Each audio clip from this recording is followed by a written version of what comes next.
What's up, Freedom Church Online? How you guys doing this morning? Today I am joined by Frida.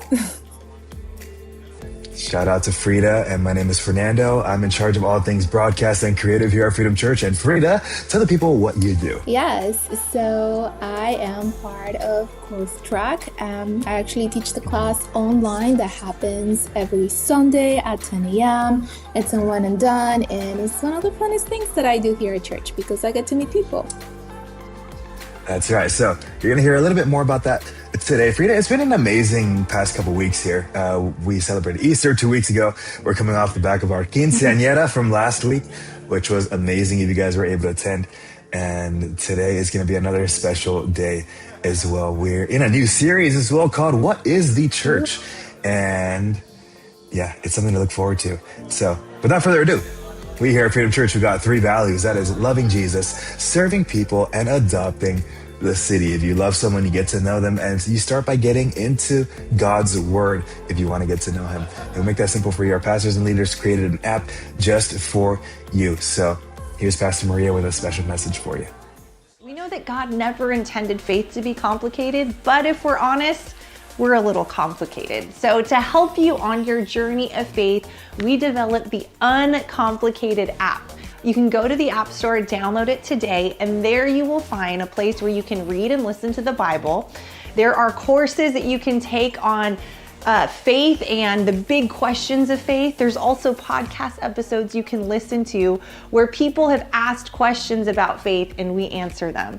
You also can download devotionals that take you daily through different books of the Bible so you can grow in faith. We know that God wants you to grow and to thrive, and he has so much in store for you as you follow him. So go download the app today. So yes, make sure to download the app today and stay, on top of everything that we are learning here at Freedom Church. So the second value is serving people. So one of the first things that you want to do is to get connected. So make sure to text the number on the screen or scan the QR code because we want to know your name. We want to know where you live. Not like everything, but we just want to make sure that you're connected so somebody can reach out to you and just say like, hey, welcome to the family, right? And then once you get connected, one important step that you will have to do is growth track.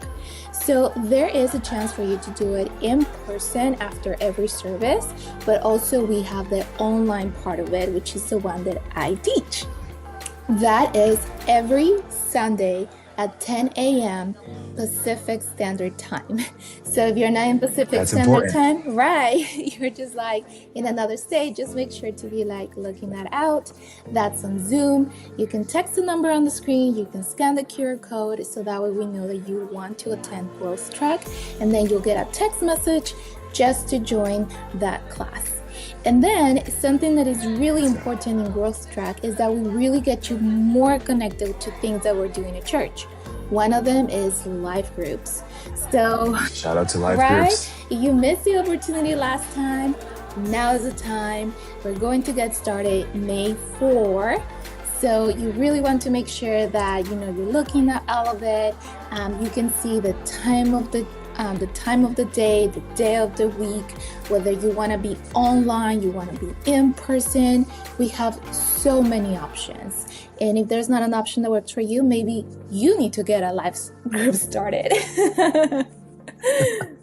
That's true. Life groups are the best way to meet people, grow in faith and friendship as well. I know I met some of my best friends that I hope to carry on for the rest of my life inside of a life group. So do not miss out on this opportunity. There are church online specific life groups. So however you guys work out time zones and stuff, good luck with that if you're in Hawaii and somebody's in Japan. So let you guys deal with that time zone and the conversion and the, I don't know. It's Anyway, okay. Your phone can help you with that, Fernando. yes, and I believe the Life Group portal itself does also give you the relevant time for you specifically. So even if someone's hosting it in Florida, for example, you see the time that it starts wherever you are. If you're Pacific time, Central time, if you're Mountain time. Shout out to everyone watching in Mountain time. All like 4 of you. I don't know. Anyway. You know. But of course, with that, our third value here is adopting the city. Adopting a city is how Freedom Church started. Over the past couple of weeks, you've heard a couple updates on what we're doing with our new building that we just purchased, how we're able to make an impact in and through this community, and not just centered to Chatsworth, California. We're making an impact worldwide with our missionaries all around the world, and you're able to join this and be a part of it as well. If you want to adopt the city in any capacity, text that number on the screen, scan that QR code, and help us bring the message of Jesus to the ends of the earth. It's what helps make church online possible in any capacity. Again, y'all know the deal. Number on the screen, scan the QR code. There's a real person behind this number. It's not just some automated response that you're receiving. There are, what do we call a team? They're the Connect team, the chat help, Yes. the connections team. And with that, I think we're about to get started. Yes. So let's not just spectate. Let's participate in what God has in store for us today. Shoot this link out to someone. Invite someone to church today. Or if you want to give them a little preview, they can follow us on social media. So Facebook, Instagram, Twitter. Not Twitter. And now it's called X. X. It's called X. Yeah, that's right. All the things. Follow us on all the things. Stay up to date with everything that we got going on. And with that, now, Frida, we're about to get started. So Yes. let's get to it. Enjoy service. Bye. Open door, willing hearts, living a life that demands explanation. Surrounding your city with love, this is adoption. Open arms, welcoming hands, raised in the praise of something greater. Loving Jesus, serving people, adopting the city. This is free. So when the sun sets free, it's free indeed. Morning, Freedom Church. Come on, let's stand to our feet and worship Jesus together.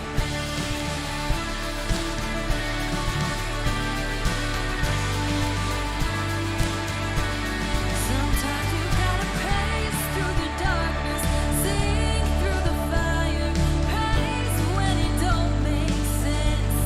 Sometimes you gotta stare down the giant, worship from the lion's den. Sometimes you gotta shout it from the mountain,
God's gonna.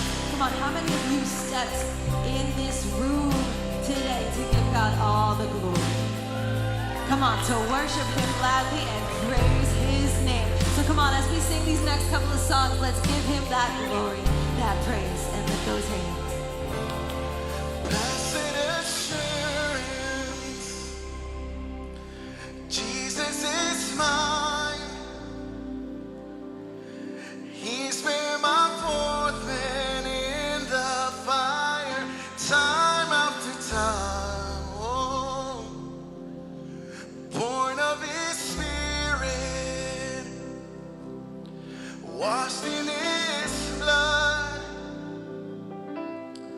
and what he did for me on Calvary is more than enough. And I trust in God, my Savior, the one who will never fail. He will never fail.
trust in God, my Savior, the one who will never fail. He will never fail.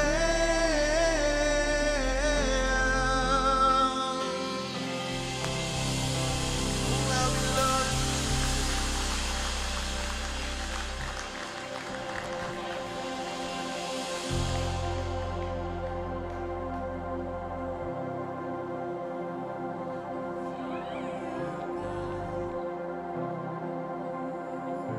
Let's sing this out. I am an instrument, come on, of exaltation, and I was born to lift your name above all names. You hear the melody of all creation, but there's a song of praise that only I can bring. So who else is worthy? Who else is worthy? There is no one, only you, Jesus. Who else is worthy? So who else is worthy? There is no one, only you, Jesus. You are the infinite, the God of the ages, and yet you chose to make my heart your dwelling place. You healed my brokenness, showed me your glory. So I have songs of thanks, not even angels sing. Come on. So who else is worthy? Only you. Who else is worthy? There is no one, only you, Jesus. Who else is worthy? Who else is worthy? There is no one, only you, Jesus. So who else is worthy? Who else is worthy? There is no one, only you, Jesus. Who else is worthy? So who else is worthy? There is no one, only you, Jesus. Lamb of God, anointed one, who was and is to come, seated on the throne above. Holy, holy, righteous one who shed his blood. You proved to us the Father's love. Jesus Christ, be lifted up. Holy, oh, we sing it out. Lamb of God, anointed one, who was and is to come, seated on the throne above. Holy, holy, righteous one who shed his blood. You proved to us the Father's love. Jesus Christ, be lifted up. In this room we lift it up. You are holy, Lamb of God, anointed one, who was and is to come, seated on the throne above. Holy, holy, righteous one who shed his blood. You proved to us the Father's love. Jesus Christ, be lifted. So who else is worthy? Who else is worthy? There is no one, only you, Jesus. Who else is worthy? Who else is worthy? There is no one, only you, Jesus. There is no one, only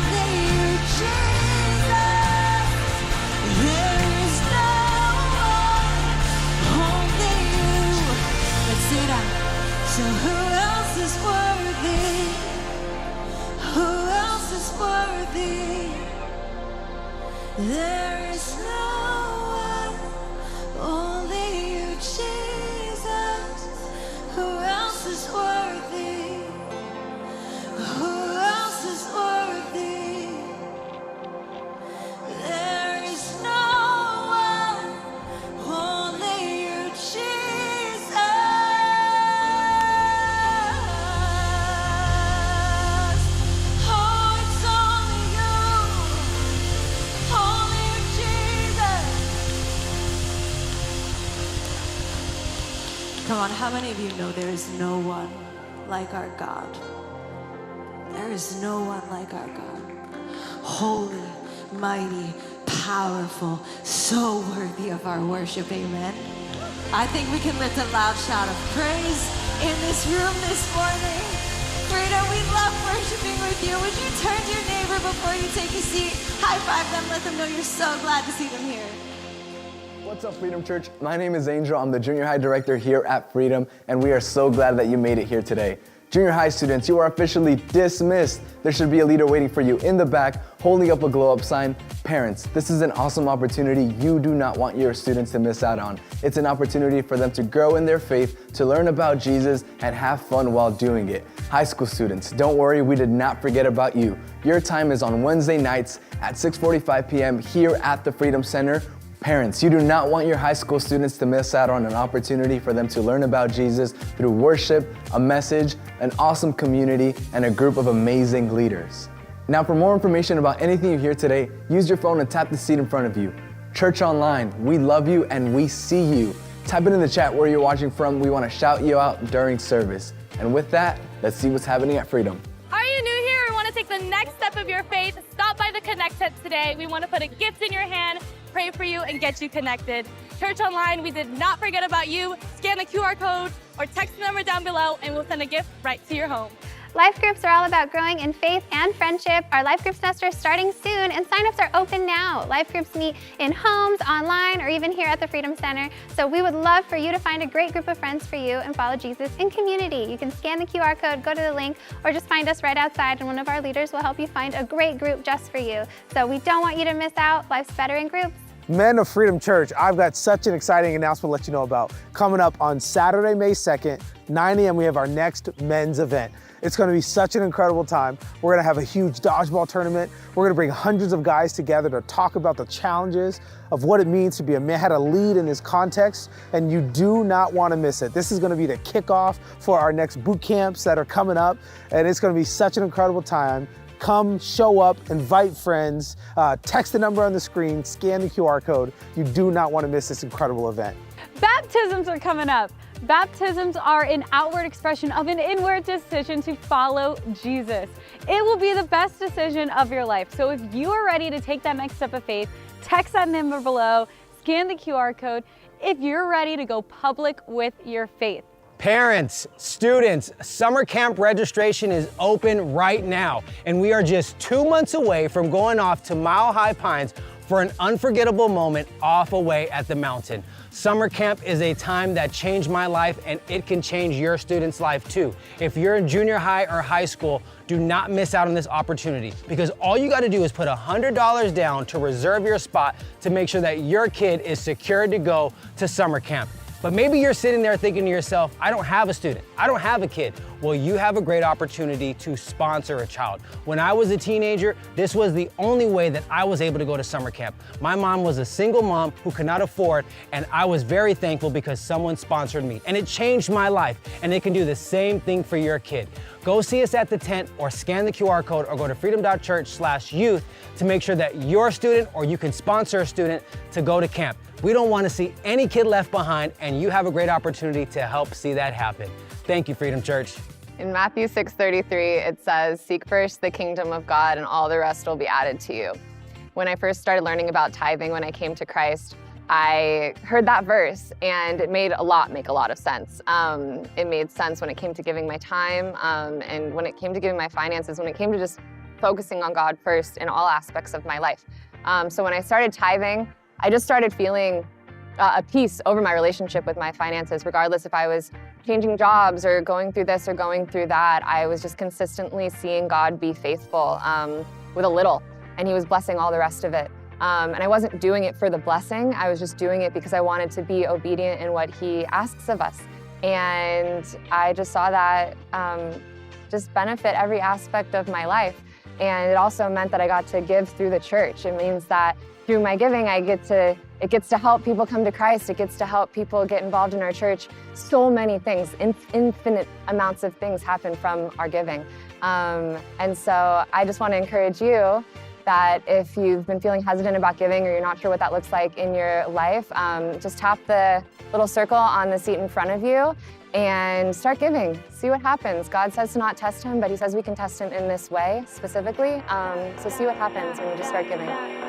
Love you, Freedom Church. Jesus said, on this rock I will build my church, and the gates of hell will not prevail against it.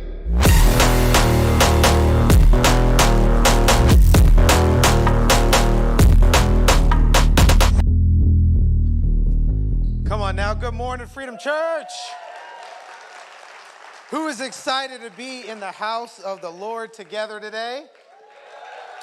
Okay, middle section, left side, we'll get there, don't worry. If we haven't met yet, my name is Joe. I'm one of our pastors on the team here, and last week we started a brand new series called What is the Church? And such a powerful message from Pastor Justice, and talking about the church being a hospital, and that it is a space where the sick come to find healing, and we as the church create spaces for our friends to find Christ and to find community and to find hope. And make some noise if you have been healed here in the context of the church here at Freedom. I know I have. I'm so grateful that God knew that I not only needed him, but I also needed you. And that we are stronger when we're together. And we're going to continue this conversation today about what is the church. And if you're here and you're a part of a family, make some noise. Wait, hold on. That should be 100%. Let's try it again. Make some noise if you're here and you're part of a family. Yeah, right. Every single one of us. I didn't say if you like your family, make some noise. Right, well, that's a different conversation, but we're all here because we all have a family. And regardless of whether you had a great family, you had a dysfunctional family, or regardless if you were still close with your family, or you're working through some things, or maybe you're here and what has saved you is the found family you discovered along the way. But, oh, that's beautiful, all right, they love that, right? But we all enter into the story of humanity through some context of family. And then when you read the scriptures, it's crazy how over and over and over God is reminding us that we also are invited to be a part of his family.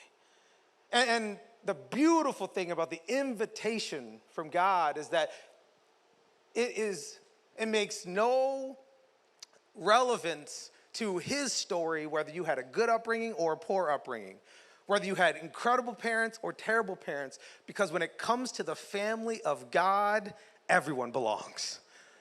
And it's this beautiful intersection where God says, in my family, there are no outsiders.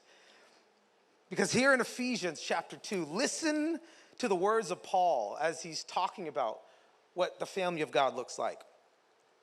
Ephesians chapter 2, verse 14 says this, for he himself is our peace, who has made the two groups one and has destroyed the barrier, the dividing wall of hostility, by setting aside in his flesh the law with its commands and regulations.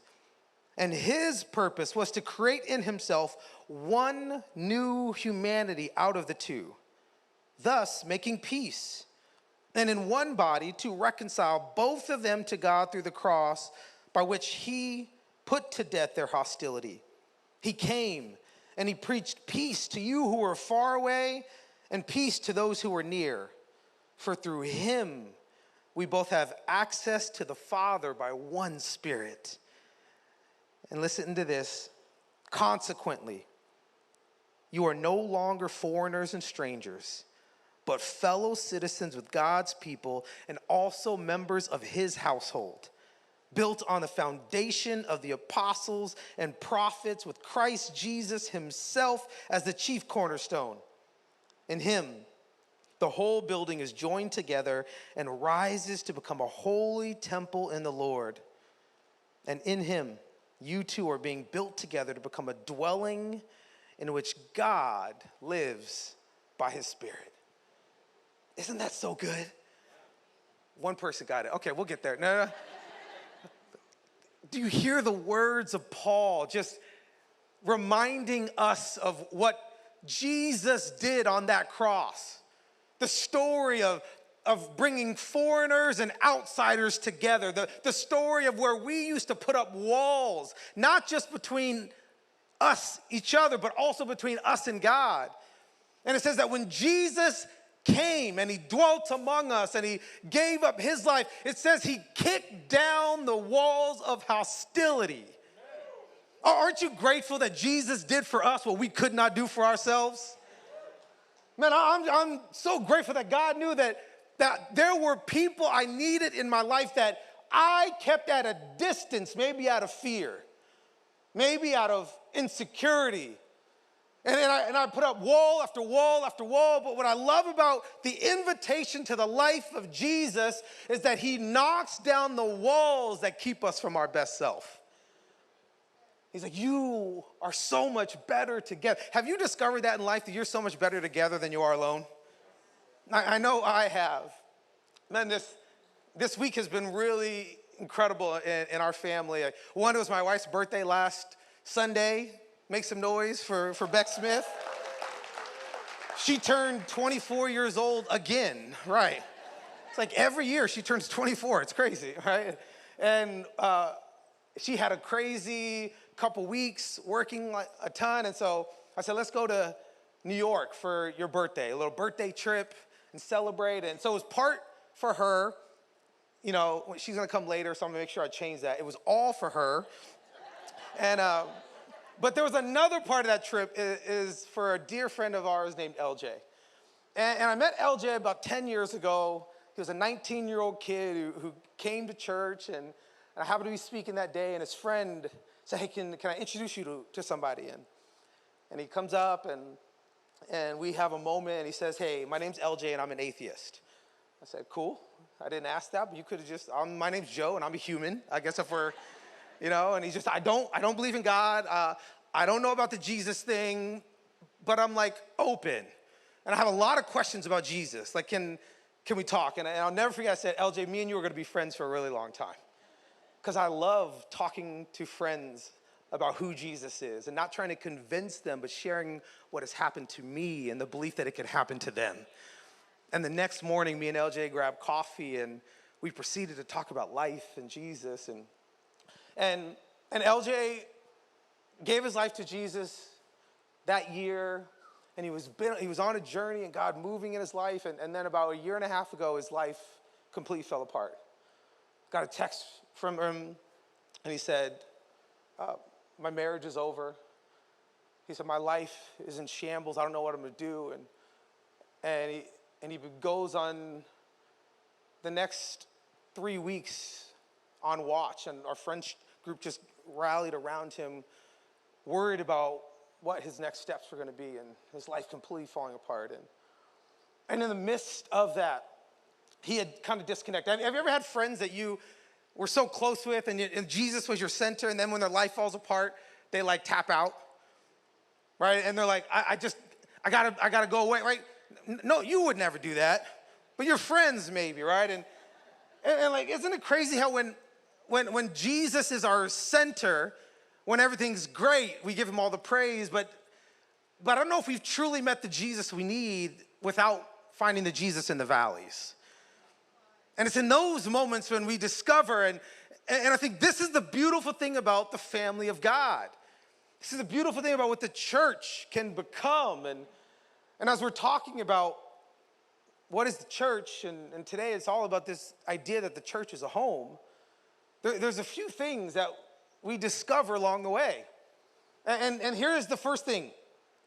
When we're talking about what the church can be and the church as a home and what we are invited into, first thing here is, if you want to build a home that lasts, first thing, you gotta commit to the family through Jesus.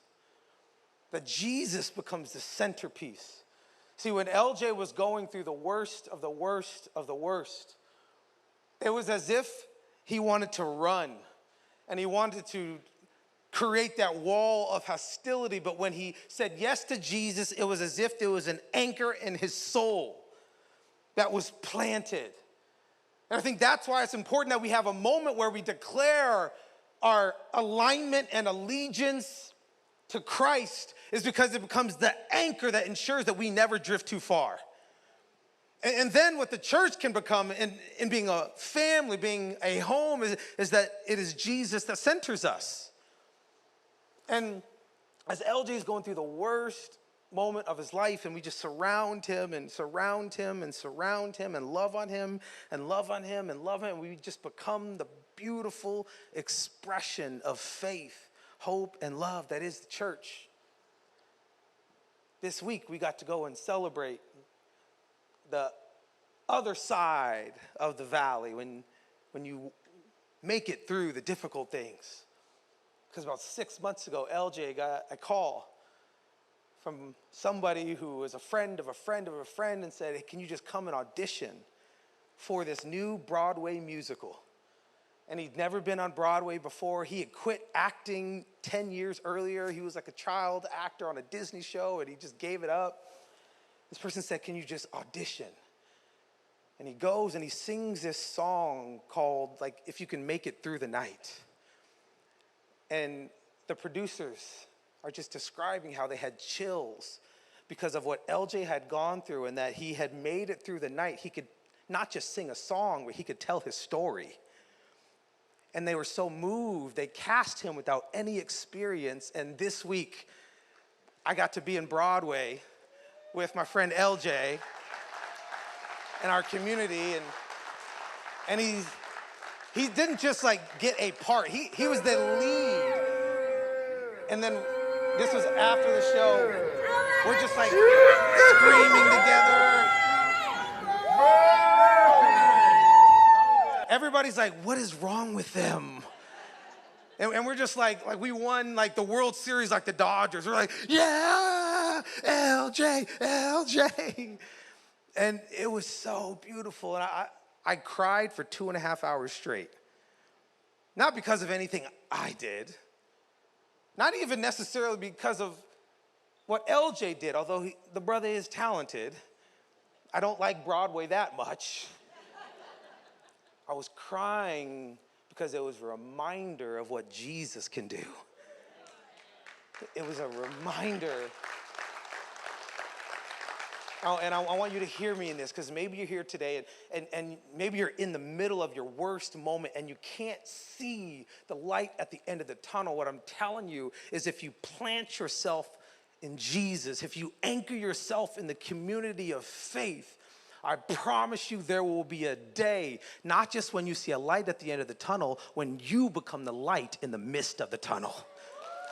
Because that's who Jesus is. And that's the power of the church, that we can come together and we can celebrate who God is in all of us. And there's a commitment that must be made. So maybe you're here, and the first next step that you have to decide is worth it is to connect to the family of Jesus.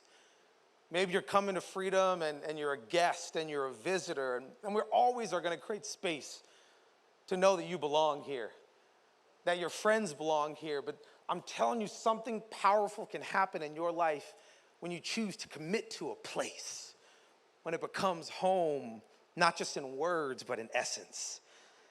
And then there's another thing that is an invitation. If we're going to build a home that lasts, the second thing is you have to connect to the family through relationships. So when Jesus says that I'm going to knock down the wall of hostility, when I'm going to take what used to be two and bring them together and make one, a new story of humanity. See, it was him reminding us that we need each other. And regardless of how good you and God are, it will never be enough. And here's how I know this. In the beginning of the human story, when God creates Adam, it says that everything is perfect. Sin had yet to enter into the world. There was no pain. There was no labor. There was no destruction. There was perfection between God and humanity. And it was in that context that God said, it is not good for man to be alone. And so then he creates Eve, and the need for human relationships is established because God wanted us to know that we are stronger when we're together and that we need one another. And the powerful thing about the church is that it moves from just a thing that you go to an expression of who you long to be when you decide to plant, when you decide to take on ownership of what happens in a place, and you find a place to serve, and you find a place to connect, and we do it together, and we can see God do beautiful things among us. And we see it in Psalm. Listen to these words, Psalm chapter 92. The righteous will flourish like a palm tree. They will grow like a cedar for Lebanon, planted in the house of the Lord. They will flourish in the courts of God. I love that word, flourish. Anybody just want to flourish in life? Make some noise. Like, I don't want to just exist. How about you?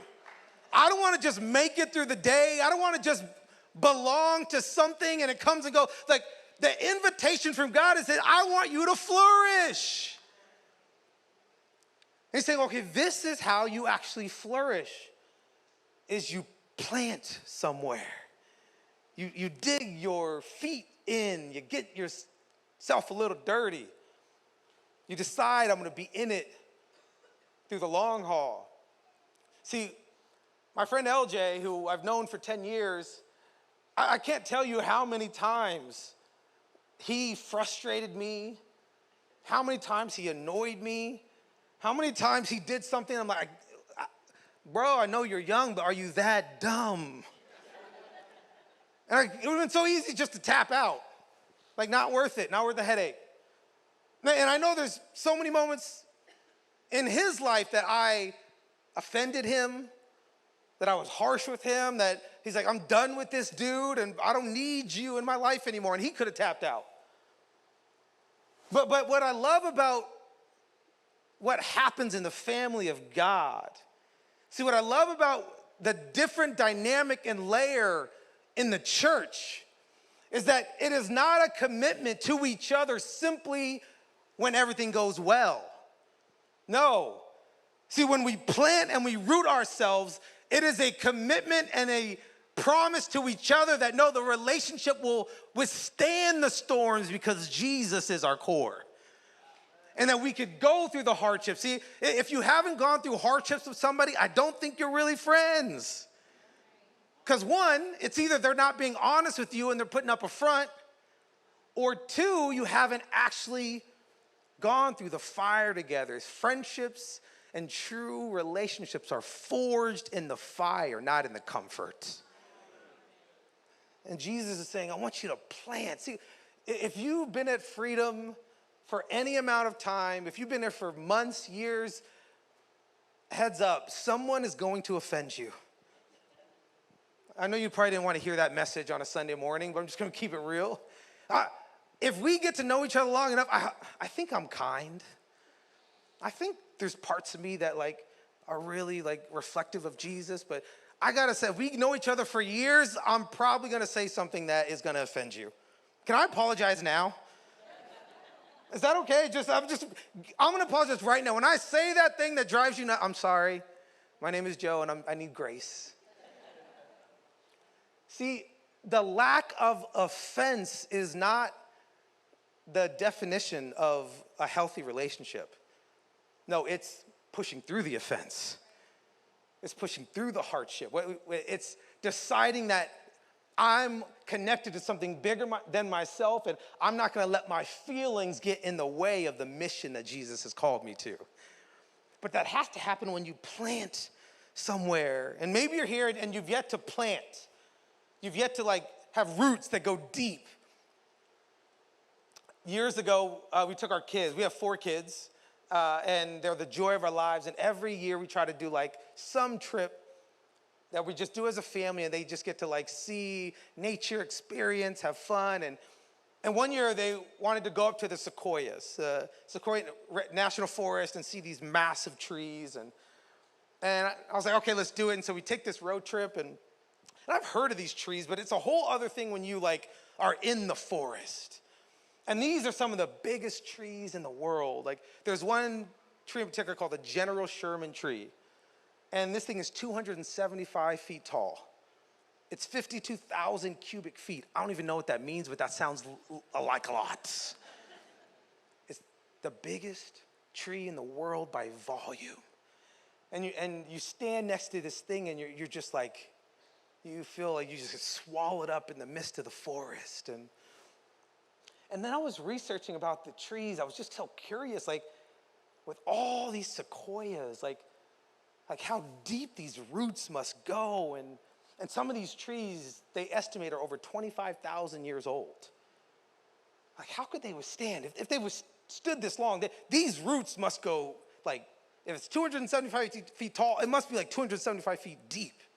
And I was fascinated when I found out that the sequoia trees actually have some of the most shallow roots of any tree in the world. This 275-foot tall tree above the ground only has roots that go 5 to 10 feet deep. Yet it withstands earthquakes, it withstands storms, it withstands fires, it withstands all the natural elements, and it could stand firm. And I go, how? And it's because they only go 5 to 10 feet deep, but they go for miles wide. Because every single tree in the forest is connected to each other. Are you with me? See, in nature, there's an establishment that when our roots connect, that we can supply for one another what we cannot supply for ourselves. See, there are trees in the sequoia that when it can't get the nutrients it needs, a tree miles down the road sends it through its roots. There is this interweb of need that happens not on the surface, but underneath. And this is the same story that God invites us into when it comes to the family of God. See, there's gonna be a moment in your life, I'm telling you, when you need hope and you can't find it on your own, and God's gonna bring someone into your life.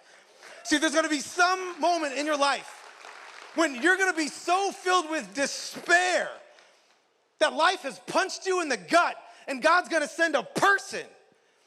But the thing is, it probably won't be the person in the moment that will save you. It will be your decision to connect to the person years earlier so that they're in the moment you need them at just the right time.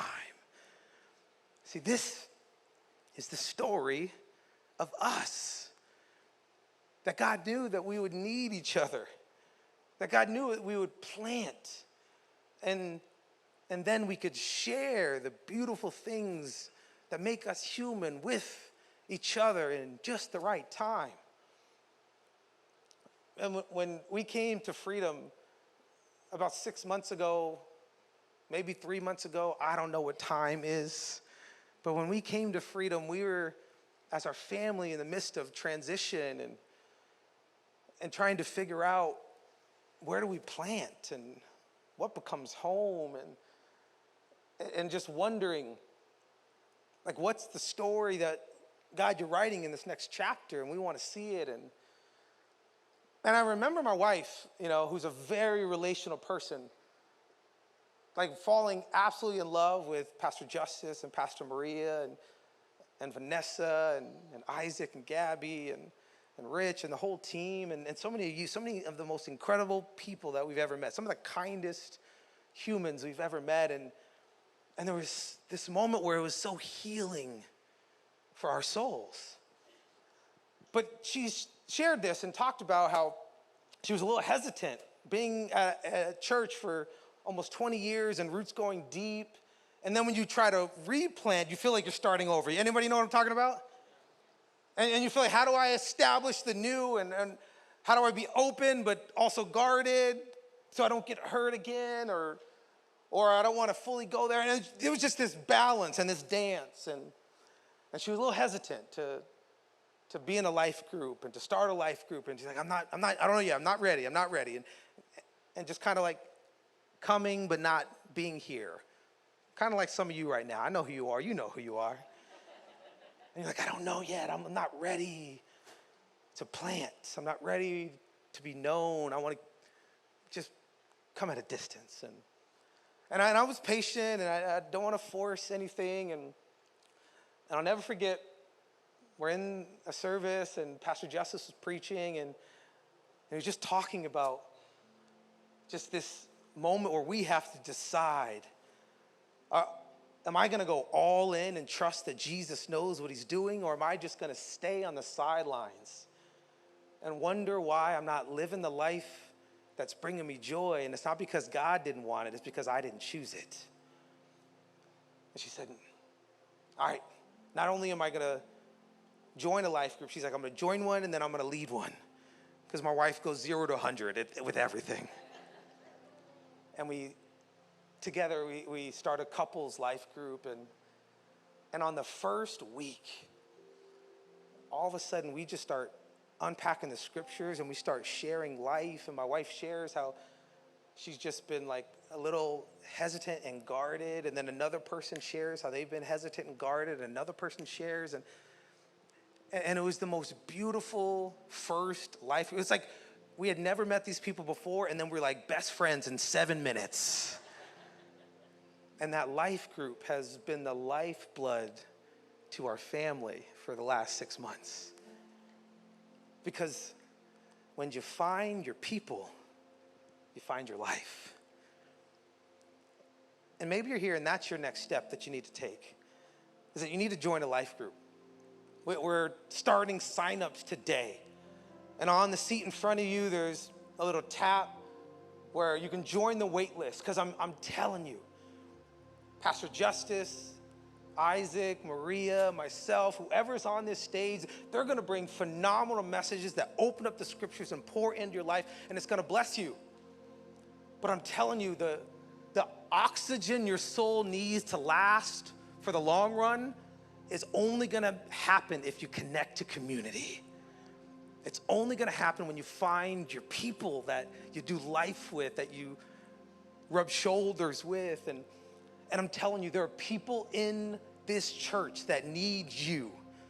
They need your story. They need your family. They need your faith. They need you to plant and root here so that we could do something together far greater than we ever could alone. And maybe that's your next step today, is to join a life group. Do not leave without just saying yes to that next step. And then there's this last piece when we're talking about what it means to be the family of God, to create a home called the church. And it's really rooted in this passage in 2 Samuel chapter 24, verse 24 that I love. It says, but the king, talking about David, replied to Araunah, no, I insist on paying you for it. I will not sacrifice to the Lord my God burnt offerings that cost me nothing.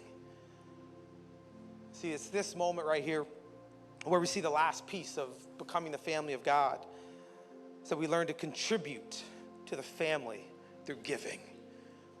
King David, who's the leader of an entire nation, who could have had any reason and excuse to go, all right, I'm somebody that can just get a free one here, or I'm someone who has invested so much that I don't need to do another thing, but I love the posture and spirit of David, where he says, absolutely not. I insist on paying for it, because if it does not cost me something, it is not a sacrifice. And we're here in this moment in freedom's history, one of the more powerful moments that we've ever had, where God has given us the favor to buy this building, that we have become owners and a steward of the new, that there's so many people. I was going to bed last night in tears, just thinking of all the people that I've yet to meet, all of the families that have yet to be redeemed, all of the hope that is yet to be found, but I could see it in that building, that it's not just a building where people are going to congregate. It is a sanctuary where people are going to find hope that's found in the loving God. It's found in the person of Jesus. Like, I cannot wait to give the hug to the atheist who did not believe that God was real. And then Jesus messes it all up by coming face to face with that person. But that will not happen by accident. It can only happen through sacrifice.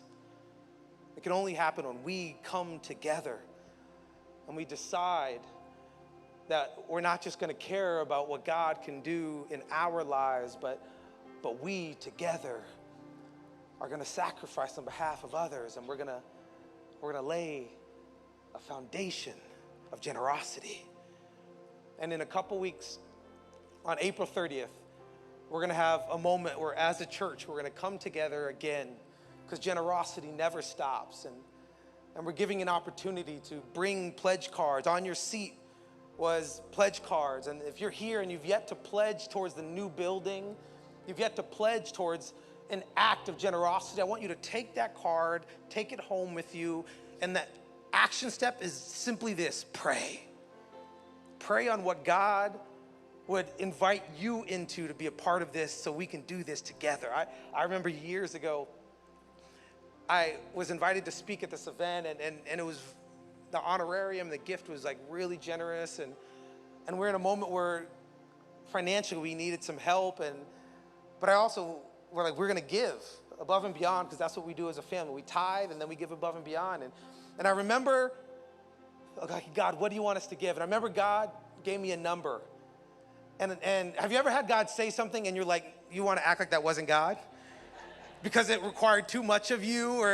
And I heard the number as clear as day, and I was like, no, it probably got lost in translation. Yeah.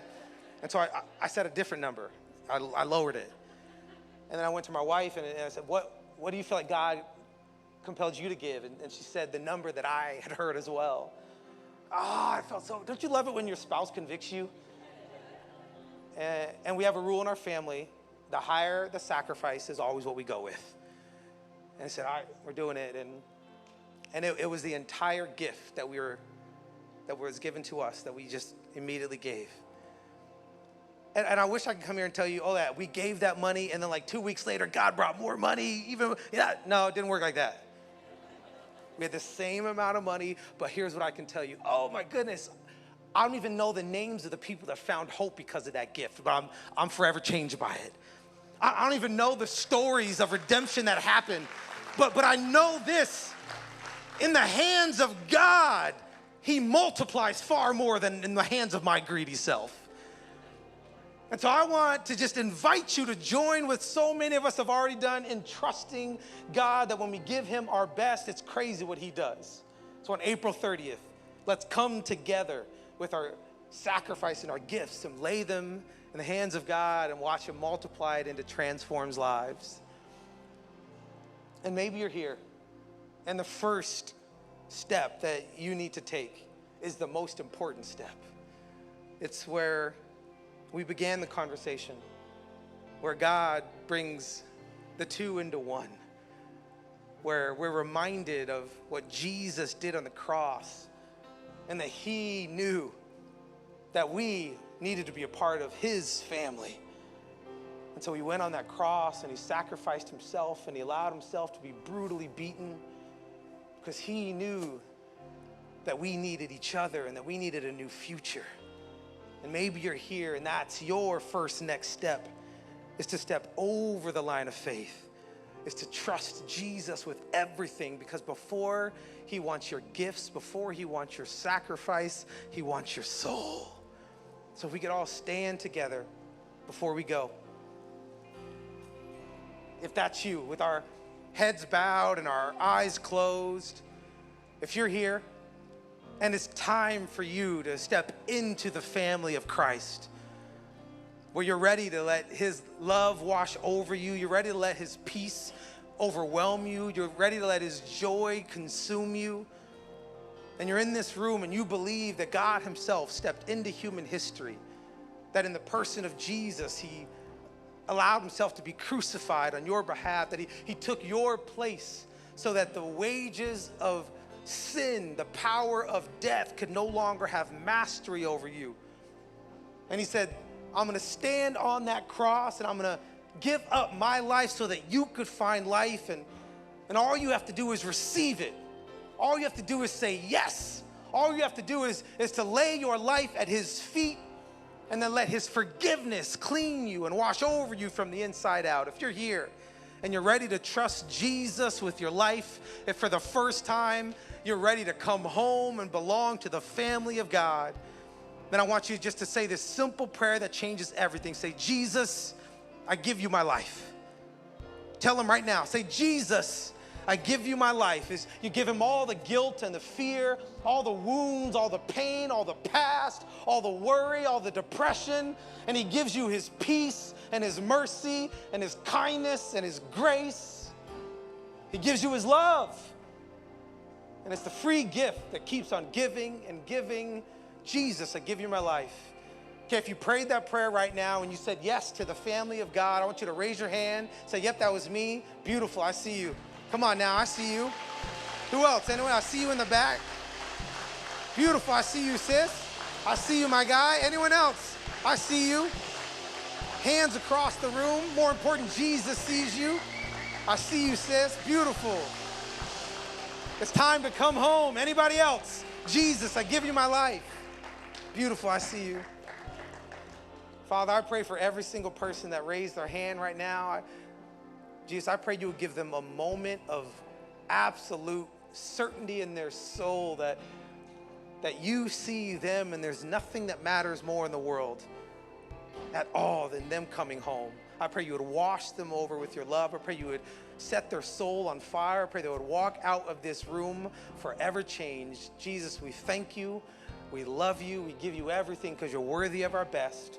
And we ask all this in the powerful name of Jesus. And all together we said, amen, amen. All right, we love your freedom. Have a great day. We'll see you next Sunday. Bye.